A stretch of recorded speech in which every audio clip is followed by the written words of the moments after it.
Father spent 41 years fixing other people's electrical problems. He drove a white work van with a magnetic logo on the side, Kowalski Electric. Though by the time I was in middle school, the magnet had warped enough that the K looked like it was melting. He wore the same style of Carhartt pants every day of his working life. He packed his own lunch. He never once complained about money, but I understood from a very early age that there wasn't much of it. When he died in February, there were 9 people at the funeral. Me, my husband, my uncle and his wife, who drove in from Columbus and left the same afternoon. 2 guys from his bowling league, whose names I kept confusing. A woman from his church whose name I never learned. And his neighbor, Mr. Turnge. Beaumont, who was 83 years old and cried harder than anyone else in the room. I remember standing at the grave thinking, this is it. 41 years of work and this is the whole of it. A gray sky over a cemetery in Dayton, Ohio. 9 people and a casket that cost more than I could comfortably afford. I had paid for everything out of my own savings account. My brother hadn't offered. My father hadn't left a will. At least that's what I believed. He lived in the same house he and my mother had bought in 1987, a 3-bedroom ranch on Clearfield Drive with a detached garage that he had converted into a workshop. When my mother died 11 years ago, he stayed. He never talked about selling. He never talked about selling. He never talked about much, honestly. My father was the kind of man who communicated primarily through small actions, a filled gas tank when you visited, a bag of groceries left on your porch, a card on your birthday with a $20 bill even when I was in my 30s, and kept telling him he didn't have to do that. After the funeral, I drove to the house alone. My husband had taken our daughter back to Cincinnati. She was 7 and had already been through a lot that week. I told him I needed a day by myself to go through things and figure out what to do next. The house smelled the way it always had, motor oil and that specific brand of dish soap he had used my entire life. I sat down at the kitchen table and just stayed there for a while. I wasn't expecting anything. That's the honest truth. My father had a checking account and a small savings account and the house, which had a mortgage he'd refinanced twice. I was already mentally preparing to deal with the bank, the probate process, the slow paperwork of a life being administratively closed. I was in the middle of going through his kitchen drawer, the one full of takeout menus and expired coupons and random batteries, when I heard a knock at the front door. I didn't recognize the woman standing on the porch. She was in her late 70s, maybe 80, with silver hair cut short and a coat that looked like it had been dry cleaned recently. She held a small envelope in both hands, and she was looking at me the way people look at you when they've been practicing what they're going to say. "You're Susanna," she said. It wasn't a question. I said yes. "I'm sorry about your father," she said. "He was one of the finest people I've ever known." I thanked her and waited. She held out the envelope. It was sealed and had my name written on the front in handwriting I didn't recognize. Neat, formal, the kind of handwriting that belonged to a different era. "My name is Helen Marsh," she said. "I was a family court judge for 26 years. Your father asked me to give this to you. He said to wait until after the service and then to come find you." I looked at the envelope. I looked at her. I said, "I'm sorry. How did you know my father?" She smiled, and it was a complicated smile, the kind that holds more than it shows. "That," she said, "will become clear when you make the call." I sat at his kitchen table for a long time after she left. The envelope had a card inside, one of those plain white index cards, the kind he always bought in bulk from Costco. In his handwriting, which I recognized immediately, there were 2 things: a phone number with a 937 area code and 4 words. "Ask for the file." I turned the card over, nothing on the back. I called the number the next morning. I was sitting in my car in the driveway because it felt strange to make the call inside the house. A woman answered on the second ring. I told her my name.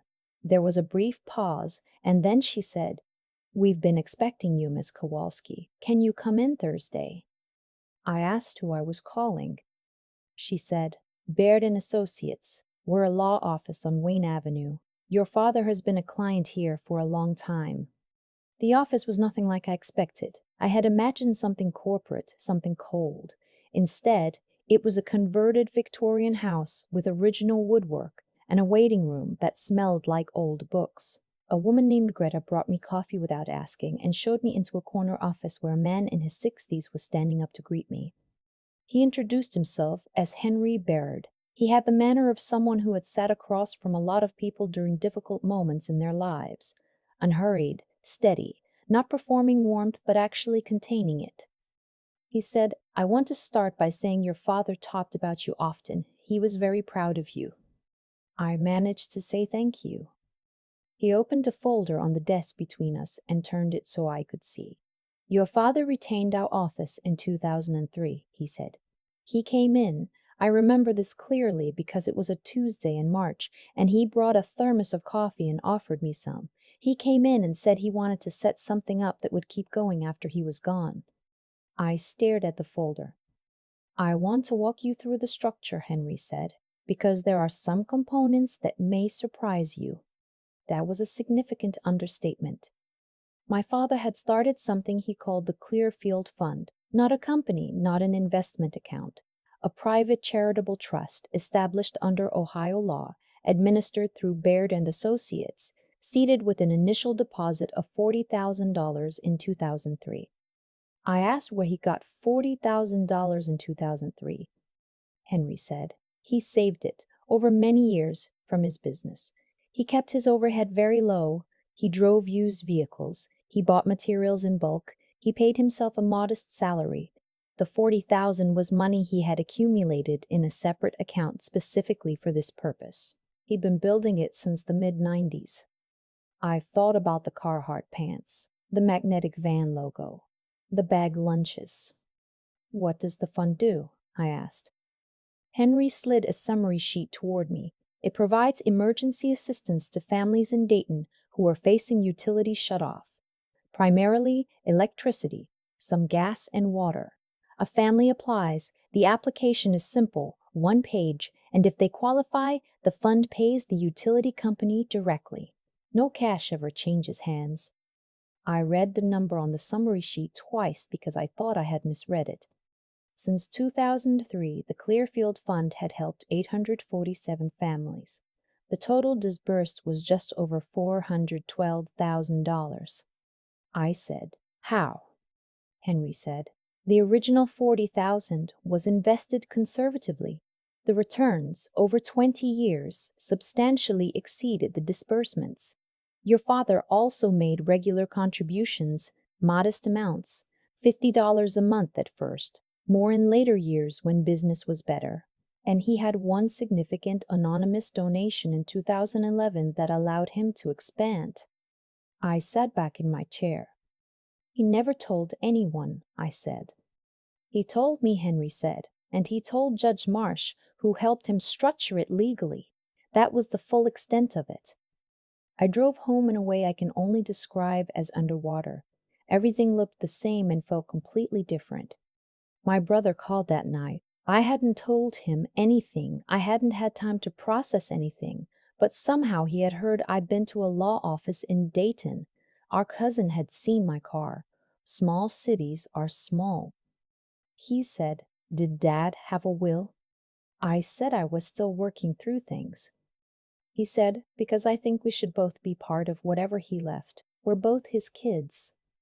My brother and I have a difficult relationship. That's the most honest way I know to put it. He borrowed money from our father twice and paid back neither loan. He didn't come home when our father was in the hospital the previous fall, even though I called him and told him it would be a good idea. He sent a floral arrangement to the funeral that arrived a day late. I told him I would be in touch. I sat with what I knew for 3 more days before I called Henry back. The question of my brother was one I hadn't expected to have to answer. The fund, Henry explained, was not part of the estate. It was a separate legal entity. My father had named me as the successor trustee, the person responsible for continuing to administer it after his death. The house and the accounts were a different matter. Under Ohio intestacy law, since there was no will, those would be divided between my brother and me. That part was fine. That part I could handle. The fund was different. The fund was a choice my father had made, carefully, 21 years ago. He had named me and not my brother, for reasons he hadn't written down, but that Henry understood implicitly, and that I, honestly, understood too. My brother did not see it that way. When I finally told him everything, the full picture, his first response was silence. His second response 20 minutes later was a text message asking whether he could contest the trustee designation. I called Henry. Henry said he could try. Henry also said the trust document was airtight, that my father had specifically included language anticipating a challenge, and that Judge Marsh had reviewed the structure multiple times over the years. I didn't feel triumphant about this. I want to be honest about that. I felt tired and sad and grateful, and also like I was only beginning to understand who my father actually was. There is a binder. Henry gave it to me at our second meeting. It is a 3-ring binder, the kind teachers use, and it is completely full. My father kept records of every family the Clearfield Fund had ever helped. Not names. He had been careful about privacy. But notes. Family of 4 on the east side. Father laid off from Delphi in '08. 2 kids under 6. January shut-off notice. Single mother, grandmother with her, medical bills. Veteran, 2 tours, between jobs. Page after page after page. He had also kept a running total, updated in his handwriting, in the back of the binder. The last entry was dated 6 weeks before he died. The total read $412,340. Below it, in parentheses, he had written, "Not bad for a guy with a van." That was the first time I laughed since he died, and then I cried for probably 20 minutes. My brother eventually stopped pushing on the legal question. I don't know exactly what changed his mind. Maybe Henry's letter, maybe something else. He called me in April, about 6 weeks after the funeral, and the conversation was different, quieter. He asked me to tell him more about what our father had been doing, and I did. And there was a long silence at the end. And he said, "I didn't know him the way you did." I said, "I didn't know him the way I thought I did either."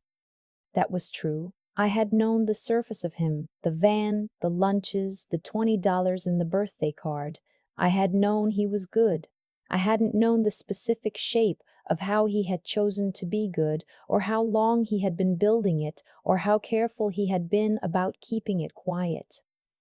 He didn't do it for credit. That's the thing I keep coming back to. 847 families. 20 years. Not one of those people knew his name. I have been administering the Clearfield Fund for 4 months now. The application process is the same 1-page form my father designed. I work with a woman named Greta at Baird's office who handles the financial side, and I review the applications myself, the way my father did. It takes me about 2 hours a week. Last month I approved 17 applications. The month before that, 22. There's always more need than money, and I have started to understand the specific kind of weight that comes with making those decisions. Who gets help this month? Who has to wait? How you keep the balance between what's needed and what's sustainable. My father figured this out 20 years ago. He figured it out alone, without the internet resources I have access to, without any background in nonprofit management or law.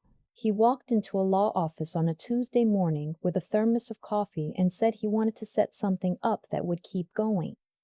I think about that a lot, the particular kind of faith it takes to build something you won't see completed, to put money into an account in 2003 and trust that it will matter to someone in 2024, to sign your name to a plan that only fully reveals itself after you're gone. The house on Clearfield Drive sold in April. The process was straightforward, and my brother and I split the proceeds without drama, which felt like its own small resolution. Before the closing, I went through the workshop one more time. It was mostly empty by then. I had already sorted through the tools, kept some, donated the rest. But on the shelf above his workbench, behind a row of labeled hardware jars, I found a small spiral notebook I had missed. It wasn't the binder, it was something else, more personal. Pages of small handwriting, dates going back to the early 90s, amounts written down $5, $20, sometimes more, sometimes less, before the fund, before he ever walked into Henry's office, a record of what he had been doing informally, quietly, long before it had a name or a legal structure. A neighbor's heating bill one winter, a woman from church whose car needed a repair she couldn't afford, a family 2 streets over during a layoff. He had written the amounts down and never told anyone. The first entry was dated March 1991. My mother was still alive. I was 4 years old. I drove home with the notebook on the passenger seat. My daughter was in the back, asleep, the way she sleeps in the car when we've had a long day. Sideways, mouth open, one shoe off. I thought about what I was going to tell her someday. Not the numbers, not the legal structure, just the basic fact of who her grandfather was. That he drove a white van with a melting logo and wore the same pants every day and fixed other people's electrical problems for 41 years. And quietly, the whole time, without telling anyone, he was also doing this. The notebook goes on my desk now, not in a drawer, not on a shelf. On my desk, where I do the applications. I think that's what he would have wanted. Not a memorial, not a story, just someone continuing the work. The amounts change. I'm learning the rest. I keep thinking about the first entry in that spiral notebook, March 1991. I was 4 years old. My father was already doing this, already writing down small amounts, already keeping track of people he had quietly helped. Before he had a lien for it, before he had a legal structure, before he had any reason to believe it would ever add up to anything significant. That's the part I can't stop returning to. He didn't wait until he had enough. He didn't wait until the conditions were right or until someone told him it was a good idea. He just started with what he had, and he kept going.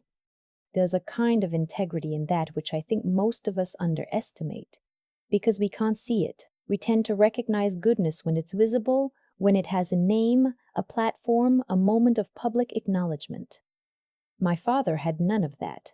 He had a workbench and a notebook and 40 years of showing up. The goodness was entirely in the consistency, in doing the thing when no one was watching, when no one would ever know, when there was no reward coming. 847 families, not one of them knew his name. I think about what it actually takes to live that way. It's not just kindness. Kindness is easy in a single moment. What my father had was something more durable than that. He had figured out, sometime in the early 90s, what he actually believed about the world and what his small place in it could be used for. And then he built his whole life around that understanding, quietly and without ceremony, for 3 decades. That kind of clarity, knowing what you stand for and then actually standing there, day after day, without applause, is rarer than most people realize. And then there was the way he built it. The Clearfield Fund didn't survive 20 years on good intentions. It survived because he was disciplined. He kept his overhead low. He paid himself modestly. He invested conservatively. He found a lawyer he trusted and documented everything correctly. He thought through what would happen after he was gone and named a successor and included language anticipating a challenge. He wasn't just a good man. He was a careful one. He understood that the work he wanted to do required a structure that could outlast him, and he built that structure the same way he wired a house, methodically, correctly, with an eye toward what would still be functioning years later when he wasn't around to fix it. My brother wasn't ready for that. I don't say that to be unkind. I genuinely believe he's working through something that will take him time. But there's a lesson in the contrast that I find myself sitting with. My father didn't hide what he was doing out of secrecy or control. He kept it quiet because he understood that the work wasn't about him, The moment it becomes about you, about recognition, about fairness, about your share, you've already lost the thread of what it was for. I'm not my father. I want to be honest about that. I check the applications and I approve what I can approve, and I keep the notebook on my desk, and some weeks it feels like I'm genuinely carrying something forward, and some weeks it just feels like I'm genuinely carrying something forward. But I keep going back to that last line he wrote in the binder, next to the running total. Not bad for a guy with a van. He thought it was funny. He was proud, in his quiet way, of what he had built, and he trusted me enough to hand it to me without instructions, without a letter, without an explanation, just a phone number on an index card and 4 words. As with a file. That was enough. He knew it would be enough. And maybe that's the thing he taught me without ever saying it, that the people you raise and the work you do and the structures you build carefully over time, they carry forward on their own. You don't have to be there to explain them. You just have to have built them right. I'm still learning what that means, but I'm learning it at his desk with his notebook continuing his work. That feels like the right place to start.